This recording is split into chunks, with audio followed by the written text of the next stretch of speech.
오늘 그 주제는 알고 오셨죠?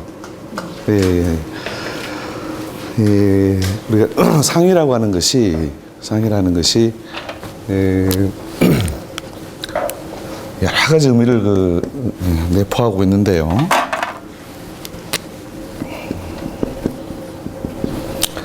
이게 이제 그 관상학 할 때 이 상자는 이 모양 상자가 아니고, 저 상자가 그 의미로 어떤 뜻인 줄 아십니까? 의미로 이 바탕상자입니다. 바탕상자. 본디 상자. 그러니까 본디 그 사람이 가지고 있는 그 에너지, 기운 이런 것들을 그 상징하는 것이 요 상자인데요. 이 상을 갖다가 보아서 우리가 뭘 갖다가 이제 알 수 있고 운용할 수 있고 활용할 수 있느냐, 이런 걸 따져보는 것이 소위 이제 상학이라는 것이죠.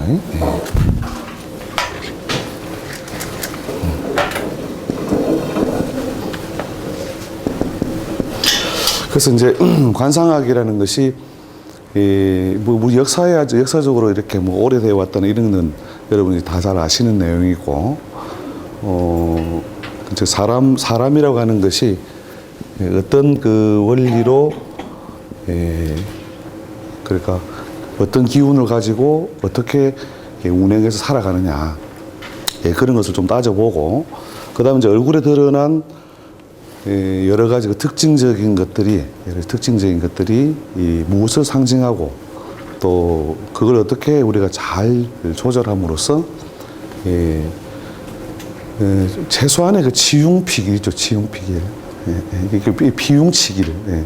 그러니까 흉한 것을 피하고 좋은 것을 갖다가 더 좀 담을 수 있는 어떤 방법이 있겠느냐 하는 그런 걸 우리가 쭉 간략하게 이렇게 정리를 한번 해보겠습니다. 요새 성형 많이 하시죠? 성형 많이 하는데 이게 우리가 예쁜 거하고 예쁜 것, 또 우리가 잘생긴 것, 또 좋은 것, 이렇게 사실은 좀 개념이 좀 달라요. 그러니까 예뻐 보인다 내지는 잘생겼다, 좋다라고 하는 것이 그렇게 모양이 말 그대로 뭐 이렇게 보기 좋고 상대방의 어필이 잘 되는 거죠. 그런 모양이 소위 예쁜 모양인데, 이 예쁜 모양하고 잘생겼다 하고 또 다르거든요. 그러니까 거의 그 정도 다 구별하시잖아요. 그러니까 예쁘긴 한데 잘생긴 건 아니다. 그 다음에 잘생겼는데 예쁜 건 아니다. 그 다음에 예쁘지도 잘생기지도 않았는데 이상하게 저 친구한테는 뭐가 이렇게 좋은 어떤 기운들이 많이 몰려든다. 이런 것들이 발생하는 차이를 갖다 우리가 볼 수 있죠. 그래서 요즘 지나치게 이제 우리가 그 예쁘다 여기에 이제 좀 체면술이 많이 걸려 있는 거죠. 사실은 예쁘면 다다 이렇게 어느 집 가운도 그거라던데. 특히 여자들한테 우리 적용해가지고, 그죠? 과거는 용서해도 못난 건 용서가 안 된다. 뭐 이런 식으로 해서 지나치게 그 소위 미모지상주의적인 어떤 그런 어떤 생각을 하는데, 실제로 이제 뭐 이렇게 예쁘면 뭐 좋기야 좋죠. 좋긴 좋은데, 우리가 옷을 우리가 잘 입는 거 하고 같은 효과를 가지니까 옷을 잘 입는 그 작용이라는 것이 그러니까 거지도 뭡니까? 등급이 있다는 거죠. 거지 중에서도 옷 잘 입은 거지가 어떻게 해요? 대접을 더 받는다 이거죠. 그래서 그런 것처럼 하여튼 용모나 상모상 이렇게 상대방에게 좋아 보이고 예뻐 보이고 하는 이런 것이 당연히 좋은 작용을 많이 일으키는 건 사실이지만, 실제로 이제 삶의 내용을 그렇게 다 이렇게 그런 기운대로 연결되지는 않는다는 거죠. 우리가 소위 옛말에 화무시비롱 아시죠? 화무시비롱. 그러니까 꽃이라고 하는 것이 열을 열흘 동안 붉을 수 없다는 거죠, 그죠? 예. 그렇게 예쁜 상태를 유지한다는 것이 자연 상태에서 그 대단히 그 어려운 것이다. 누구든지 뭐냐면 소위 이제 이팔 청춘부터 그죠? 청춘부터 이렇게 식물로 치면 이렇게 씨앗이 이렇게 싹을 틔우고 싹이 이렇게 줄기를 내밀어서 이렇게 꽃을 피웠다가 또 그 꽃이 열매를 맺고 그 열매를 맺어서 다시 또 이렇게 씨앗 상태로 이렇게 되돌아가는 순환이라고 하는 것이 자연의 어떤 그 일종의 그 주기라고 하는 거죠. 근데 사람의 몸도 마찬가지라는 거죠. 사람의 몸도 아기들은 다 예쁘잖아요. 아기 중에 이렇게 미운 얼굴이 있습니까? 미운 얼굴 없죠, 그죠? 그렇게 모양새를 이렇게 점점 갖추어 나가는 과정에 있는 거하고, 그다음에 그 활짝 폈을 때하고, 그다음에 다시 이제 모양새가 이제 점점점 늙어가는 어떤 과정이 만들어지는 건데, 이게 어떻게 보면 자연스러운 거예요, 이게. 이 이제 자연스러움을 우리가 인위적으로 극복을 하자. 이렇게 해서 뭐 성형도 하고 뭐 하여튼 뭐 온갖 방법을 다 쓰죠. 매일 우리가 관리받고 참 이번에 그 지난 그 서울시 선거에서도 그 어떤 것 때문에 그 관사학적으로 크게 이제 좀 편차가 생겼냐면 이제 그 얼굴에 보면 범령이라고 했죠. 범령이라고 이렇게 이 코가 이렇게 있으면 이렇게 있으면 이 코 주변에서 이렇게 나오는 선이 있죠. 선이 있죠. 그래서 물론 다른 여러 가지 원인이 있지만 우리가 한두 가지만 관찰해 본다고 했을 때 이 범령이라고 하는 선이 말 그대로 이게 그 사람이 가지고 있는 여러 가지 능력이나 에너지 중에서 이 법제호령이라 그래요. 법제호령. 이렇게 법을 자기가 정하고 그 다음에 호령을 한다 하잖아요. 그죠? 자기가 명령을 부릴 수 있는 여러 가지 기운, 에너지 이런 것을 그 보여주는 선으로 보는데 이 선이 있어야 우리가 뭐가 있느냐 하면 그 사람을 이끌 수 있는 또 휘하를 두고 포섭을 할 수 있는 그 에너지가 생겨난다. 또 있다. 이렇게 보는 거거든요. 그래서 우리가 살아가면서 보통 이제 자기가 그 거느려야 될 살림이라든지 가족이 많아지면 이게 점점점 선이 길어나요. 길어나서 60 전후에 이르면 보통 요 부분은 이제 우리 구각 또는 해각이라고 하는데 요 입 끝부분 있죠. 요 부분을 보통 이렇게 지나게 돼요. 그게 자연스럽게 선이 만들어지는 거거든요. 요게 이제 지나지 못하면 그때부터 뭐냐면 입이 뭐냐면 우리가 나이상으로 뒤에 우리가 쭉 세세하게 강론을 할 때 다루겠지만 입이 60세를 60세. 그래서 60의 운기를 이렇게 총합적으로 보여주는 곳이 입술이라고 보는데 60을 넘어서서부터는 뭐냐면 그 소위 말년이라 해야 되겠죠, 그죠? 말년에 사람을 이끌 수 있는 그 힘이나 에너지가 별로 없다라고 보는 거죠, 없다. 그럼 이게 점점점 짧아지면요, 점점점 철이 없어 보이게 돼 있죠. 저는 그 철이 없다는 게 뭐냐면 어떻게 보면 젊게 보이거나 앳되게 보이게 하는 거죠. 이걸 그렇죠. 우리 성형외과에서는 팔자주름이죠. 성형외과에서 팔자주름인데 이 부분이 뭐냐면 점점점 이렇게 없으면 이렇게 젊은 친구들은 아예 없다니까요. 애기들은 아예 없고 자기가 법제 호령의 권한이 없기 때문에 그 다음 청소년기에 조금 길어나요. 여기 자아심이 생겨나면 여기서부터 조금 선이 만들어지거든요. 만들어지다가 이제 청소년기에 조금 더 자라고 한 절반 정도 이 코의 요 윗부분에서 입하고 사이 보면 요 정도만 가지고 이제 웃으면 살짝 나오고 안 웃으면 또 없어지고 이런 식으로 쭉 가다가 보통 40대나 50대에 이르면 이제 선이 좀 뚜렷해지기 시작하죠. 이게 뭐냐면 그 사람의 그 직업 또 생애의 여러 가지 흔적들을 드러내는 곳이에요, 이게. 예, 이게 이제 뒤날에 이제 우리가 쭉 다뤄보겠지만 어떤 역할을 하면 그 담장 역할, 담장. 그러니까 나하고 남하고 나하고 세상하고 경계를 지우는 어떤 기준. 그 경계를 지우는 기준이 어떻게 생겼냐. 그러니까 이제 이게 짧으면 어떻게 해요? 이 세상하고 나하고 별로 뭐 경계 지울 게 없는 거면 그냥 철없이 그냥 왔다 갔다 한단 말이죠. 예. 근데 젊게 보이게 하려면 어떻게 해야 돼요? 이게 소위 팔자주름 이걸 갖다 자꾸 없애잖아요. 예. 예. 자꾸 이제 없애주면은 앳돼 보이고 젊어 보이고, 예. 또 앳돼 보이고 젊어 보이면 그것을 우리는 또 어디 집어넣어요? 일단 예쁜 것에 집어넣는다. 일단 예쁜 것에다가. 예. 그렇게 이제 여기에 우리가 너무 이렇게 체면술이 걸려 있으니까, 예. 아무튼 예쁘면 다다 뭐 이런 식으로 이렇게 모든 걸 갖다 기준을 거기다가 끼고 있는데, 요런 걸 사실 유지하고 있어야 뭐냐면, 여인들은 뭐냐면은 그 소위 그 적어도 뭐 종가나 또 장자의 집안에서 이렇게 맏며느리 역할을 할 수 있다는 거예요. 자기가 뭐냐면 살림을 크게 주관해가지고 이리 오너라 저리 가거라, 그죠? 그걸 할 수 있는 뭐 권한이 있어야 되잖아요. 근데 요새는 전부 맏며느리 안 하려고 하잖아요. 일단 막 그렇게 기대 갖고 내가 막 어쨌든 꿀은 내가 좀 챙기고, 그다음에 책무는 좀 덜 하고 이런 분위기니까 전부 다 이 팔자주름 없애는 데다가 너무 시간을 많이 쓰는데, 적어도 우리가 정치적으로 뭔가 많은 사람을 이끌어야 된다. 그럴 때는 이 선이 꼭 어떻게 해요? 필요하겠죠.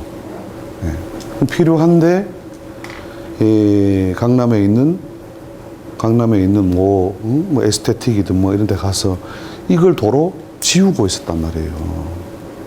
한 후보가. 아시죠? 그 한 사람은 어때요? 한 사람은 이렇게 요즘에 이렇게 쭉 여기까지 내려와 있잖아요. 그죠? 예. 그리고 요런 모양을 가지고 있죠. 법령선만 가지고 이렇게 약간 캐릭터가 되나요? 이렇게 되어 있는데, 예? 이 후보, 기억 안 나셔요? 서울에서 제일 잘 돼가 있는데, 지금. 예? 또 요런 모양을 가지고 있죠. 그죠? 법령선만 볼 때. 그래서 이 선이 어떻게 해요? 이렇게, 입을 지나서, 이렇게 뚫고 내려가야, 자기가 많은 사람의 살림, 적어도 인구 1000만이잖아요. 인구 1000만. 그 다음에 영향력이 있는 사람들까지 다 포함하면 인구 2000만. 그죠? 인구 2000만을 법제 호령을 할 수 있는 그 능력이나 에너지를 가지려면 그 법령이 없이 되겠냐 이거예요. 그래서 우리가 거기에 뭐 특별히 관심을 두고 이런 건 아니지만, 그러니까 그 하필 이렇게 원래 있는 선까지 이렇게 지워버렸으니 어떻게 법제 호령의 능력을 부여받을 것이냐. 참으로 안타까운 이야기다. 참으로. 뭐가 안타까운지 잘 된 건지도 모르겠어요. 근데 아무튼 일단 뭐냐면 게임이 되도록 뭘 해놓고, 그죠? 그러니까 우리가 그 기운서, 이거 우리가 관찰하는 거는, 상학에서 관찰하는 건 에너지 게임이거든요. 에너지 게임. 결국은 뭐냐면 그 사람의 그 바탕적 에너지를 본다는 것이, 바탕적 에너지를 본다는 건 뭐냐? 그 사람이 가지고 있는 그 에너지가 어떤 패턴으로 이루어져 있고 어떤 데 쓰일 수 있느냐, 이걸 관찰하는 거죠. 이게 그걸 관찰하기 위해서 이제 옛날 사람들이 수없이 뭐냐면 사람을 관찰하고 거기에 대한 기록을 남기고 이런 것들이 이제 상학이 되는 거죠. 상학. 그래서 이런 이제 여러분이 알고 있는 이제 그 예쁜 거하고 잘생긴 거, 좋은 거, 이게 이제 좀 그 유사한 점도 많이 있습니다. 유사한 점. 거의 유사하게 이렇게 이루어진 점도 많이 있지만 또 차이점들도 생각 밖으로 많다는 거죠. 그래서 그 생각 밖으로 그 차이 나는 점들을 이렇게 쭉 한번 간략하게라도 이제 정리를 해보시면, 이 부분이 요게 불안하죠. 요게 이제 이 소위 제2법령선이라고 하는 게 입을 출발해 가지고 이렇게 나가. 이게 이렇게 되게 정상적으로 보기 좋은 거거든요. 예, 이게 이 부분에서 나오는 우리 법령선이 있으면 또 요선도 있거든요. 예.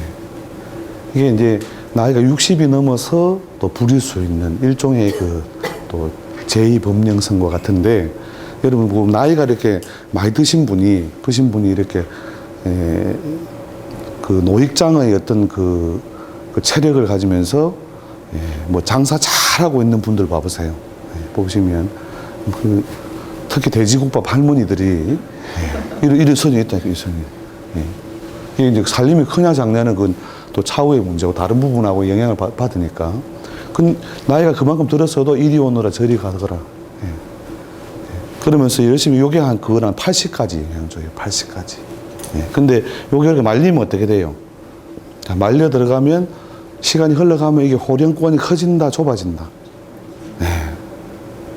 그게 뭔지 아시겠죠, 이게? 원리라는 게, 원리만 알면요, 관상학은요, 이건 복잡하게 뭐 이렇게 뭐 음양, 뭐 오행 이런 거 별로 안 배워도 돼요. 그럼 생긴 그대로 보면 돼요, 생긴 그대로. 그러니까, 이게 사람의 몸이라고 하는 것이 일종의 에너지를 담아 놓는 그릇이거든요. 그러니까 그릇의 모양대로 뭐가 담기고 기운이 담긴다, 이거죠. 우리가 물컵 생긴 모양대로 물을 쭉 따라 보면 어떻게 돼요? 물컵이 이렇게 휘어져 가지고 있으면 그 모양대로 물이 담긴다. 그래서 그 그릇의 모양, 그 다음에 거기에 담겨 있는 기운을 관찰해 나가는 것이 소위 관상학의 뭐 근본적인 어떤 접근 방식이다. 그리고 이제 거기에 우리가 구조는 무엇을 제한한다? 기능을 제한한다. 구조. 자, 이 구조를 우리가 사람 얼굴에 옮기면 어떻게 돼요? 이게 뭐 공학적인 용어 같은데, 구조 사람에 옮기면 소위 그게 꼴이죠, 꼴. 꼬라지, 이렇게 그죠, 꼬라지. 꼬락선이, 그죠. 보통 이제 꼴값 하네. 뭐 들어보셨죠? 꼴값 하네. 안 들어보셨어요? 네. 그래서 그것도 꼴이에요, 꼴. 그러니까 모양도 되고 구조도 되겠죠, 그죠? 그래서 이제 이 구조는 무엇을 제한하느냐? 기능을 좀 제한한다는 거죠. 그러니까 만약에 포크레인을 우리가 쳐다보면 저건 어디에 쓰이는 물건이겠다 하는 걸 알 수 있죠. 왜 어디에 쓰이는 물건인가를 어떻게 알아요? 구조가 그렇게 생겼으니까. 그러니까 뭐 차를 우리가 서로 비교를 하자 이런 건 아니지만, 그랜저가 티코보다 빠른 까닭은, 티코보다 빠른 까닭이 뭐예요? 왜 빨라요? 그 배기량도 크고 뭐 이렇게 여러 가지 했으니까. 근데 그러면 왜 배기량이 커요? 왜? 그렇게 만들어졌으니까. 그렇게 만들어져요. 이미 부여되어서 바꾸기 어려운 여러 가지 에너지 체계가 있다는 거죠. 그 에너지 체계가 뭐라고? 이게 바탕상이에요, 바탕. 그 사람이 가지고 있는 어떤 바탕적 에너지를 우리가 보아서 갈 수 있는 영역, 갈 수 없는 영역, 해낼 수 있는 분야, 해낼 수 없는 분야, 이것을 이렇게 구별해 주는 것이 소위 상학이다. 그래서 이 구조를 보면 뭐냐면 기능을 대강 제한적으로 우리가 파악할 수 있다는 거죠. 그래서 우리가 그랜저에 짐을 많이 못 실는 까닭은 그걸 담아낼 수 있는 구조적인 모양새가 없기 때문이라는 거죠. 그 다음에 덤프트럭이 그랜저보다 늦게 다니는 이유는 뭐예요? 짐을 근본적으로 많이 실기 위한 그런 구조를 가지고 있다는 거죠. 그래서 요게 다 이제 뭐냐면 사물이 드러낸 꼴이죠, 그죠? 그 꼴이 결국 무엇을 제한한다? 기능을 제한하고. 우리 사람으로 치면 이제 이게 꼴이 뭐냐면 일종의 그 능력 또 역량 이런 것을 제한하는 그 바탕적인 어떤 틀이 되는 거죠. 그래서 이 바탕적인 그 틀이 좋으냐, 나쁘냐, 뭐 이걸 따져보기도 할 것이고 한데, 그게 예쁘게 보이느냐, 잘나 보이느냐, 좋아 보이느냐. 물론 이게 상당 부분이 그 중복되고 일치하는 부분 많지만, 차이점도 다 각각 다 있다는 거죠. 자, 그래서 그런 점들을 여러분이 이제 염두에 두시고, 사람을 관찰할 때 최소한의 그 눈치 정도로서도 우리가 좀 이런 상학적인 특성을 우리가 좀 익혀둘 필요가 있는 거죠. 그러니까 지하철을 타더라도 뭘 잘 봐야 되느냐? 상을 잘 봐야 돼요.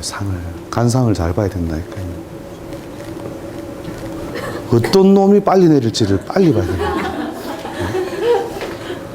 상 잘못 보면 제일 종점까지 가는 놈이 앞에서 일하고 있다 이거예요.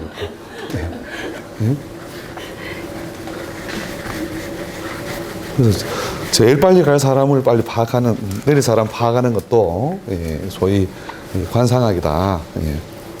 그래서 우리 짧은 시간에 우리가 상대방이 가진 에너지를 파악한다는 것은 결국 자기가 어떤 뭐 오피셜한 일을 하든 뭐 비즈니스를 하든 서서 상거래를 하더라도 장사를 우리 하는 상거래를 하더라도 상대방이 가진 어떤 그 에너지나 패턴을 좀 파악을 할 필요가 있다는 거죠. 그래서 그 에너지나 패턴을 파악한 다음에 거기에 맞춰서 내가 대응을 해 나가는 것이 훨씬 뭐냐면 효율적이다는 거죠. 뭐 하여튼 1박 2일인가 거기서 뭐 우스갯소리 했던 그 사자가 그 거북이 괴롭히는 거 아세요? 그래, 우스갯소리 모르시는가? 그 사자가 이제 이렇게 밖에 나왔다가, 거북이가 보니까 거북이가 참 답답해 보이잖아요. 그래서 이제 슬슬 이렇게 약간 놀리기 시작한 거예요. 이렇게. 이 거북아 이러면서, 너는 왜 가방을 그렇게 큰 걸 메고 다니냐? 이렇게 놀리니까 이제 거북이가 할 말이 없어요. 그냥 고개만 희끗 보고 말한 거죠. 그리고 가방 그게 너무 무거우니까 좀 가방을 좀 이렇게 벗고 다녀라. 또 힐끗. 그 다음에 그러면 가방을 좀 벗겨줄까? 혼자 팔이 짧아 안 되면은 내가 해줄게. 그때서야 이제 거북이가 뭐라냐면, 이거 사, 머리나 좀 묶고 다니라. 이 미친 거 사, 이러면서. 머리, 우리가 산발 있죠, 산발. 이 산발이라는 게, 이게 관사학적으로 의미가 없는 게 아니고 실제로 관사학적으로 의미를 가져요.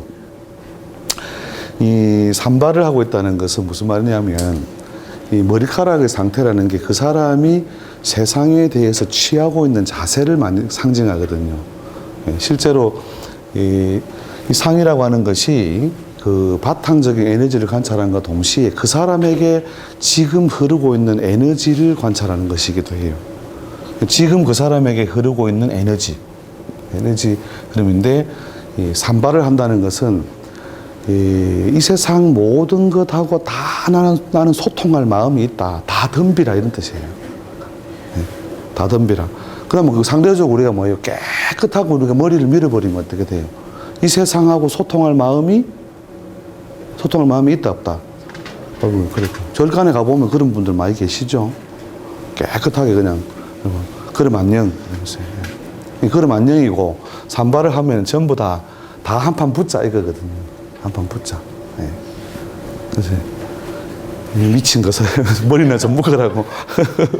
머리를 묶는다는 게 뭐냐면 행동, 이런 것을 대체로 뭐냐면 가지런히 한다.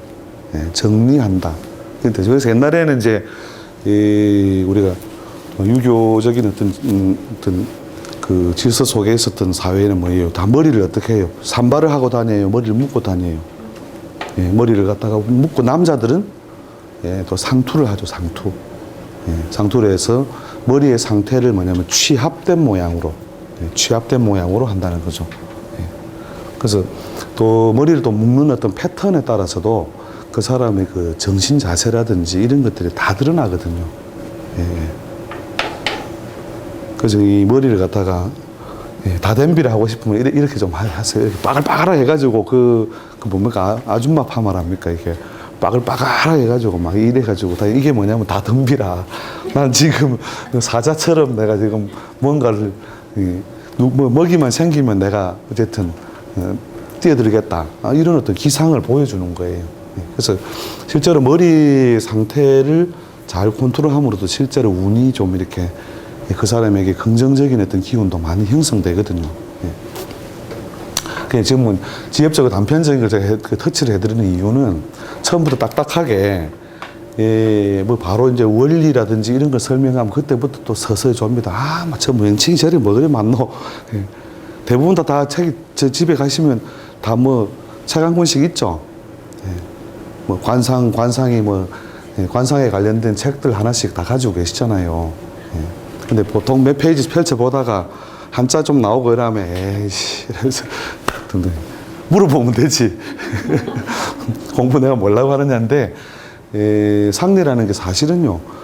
우리가 물론 이게 지나친 어떤 그 표현일 수도 있지만 이렇게 자연의 원리를 가만히 이렇게 관찰하면 그러니까 책을 하나도 안 보고도 큰 흐르는 원리나 정신을 다 파악할 수 있는 거예요.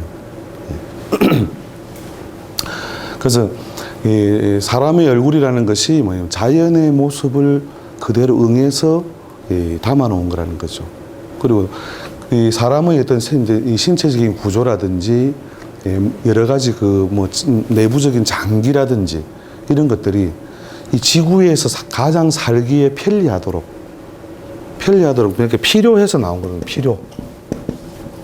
필요에 의해서 만들어져 있고 적어도 우리 진화론적으로 쭉 뭐 누가 창조를 했든 진화를 했든 쭉 이런 몸을 갖추어 왔다는 것은 이런 몸을 잘 활용하면 가장 뭐냐면 편리한 어떤 형태로 자기 목적을 달성할 수 있는 구조를 가지고 있다는 거죠. 그래서 그런 구조를 이제 쭉 그렇게 파악을 해본다면 상리라는 게 그렇게 어려운 게 아닙니다. 상리가 훨씬 쉬워요. 쉬운데 우리가 자연의 모양은 우리 인체에 이런 이야기 들어보시죠. 그 인간이 소우주다. 인간이 그 소우주다 이건 들어보셨어요? 네. 그러니까 작은 그 우주와 같은 것이 이제 자연에 있는 그 만물하고 이렇게 대응을 해서 그 위치와 자리를 하고 있다 이거죠. 그래서 위치와 자리를 하고 있는데 여러분이 이제 이해를 돕기 위해서